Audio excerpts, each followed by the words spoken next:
சற்றுமுன் வெளியான வானிலை தகவல். தற்போது வந்த தகவலின்படி தமிழகத்தில் 28 மாவட்டங்களுக்கு மழைக்கு வாய்ப்புள்ளதாக சொல்லியிருக்காங்க. மேலும் இன்று முதல் வருகின்ற நவம்பர் 21ஆம் தேதி வரை பார்த்தீங்கன்னா சென்னை உட்பட தமிழகம் முழுவதும் லேசானது முதல் மிதமான மழை பெய்யக்கூடும்னு சொல்லியிருக்காங்க. குறிப்பாக தமிழகத்தில் ஒரு சில இடங்களிலும் புதுவை மற்றும் காரைக்கால் பகுதிகளிலும் இடி மின்னலுடன் கூடிய லேசானது முதல் மிதமான மழை பெய்யக்கூடும். தற்போது வந்த தகவலின்படி தமிழகத்தில் 28 மாவட்டங்களுக்கு கனமழைக்கு வாய்ப்புள்ளதாக சொல்லியிருக்காங்க.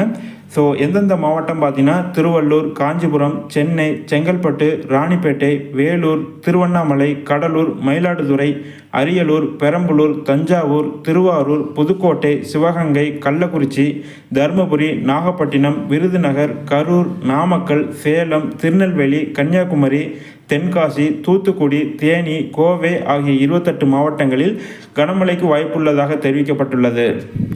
மேலும் சென்னை மற்றும் புறநகர் பகுதியை பொறுத்தவரைக்கும் அடுத்த 24 மணி நேரத்திற்கு வானம் ஓரளவு மேகமூட்டத்துடன் காணப்படும் என்பதால் நகரின் ஒரு சில பகுதிகளில் இடி மின்னலுடன் கூடிய லேசானது முதல் மிதமான மழை பெய்யக்கூடும்னு சொல்லியிருக்காங்க.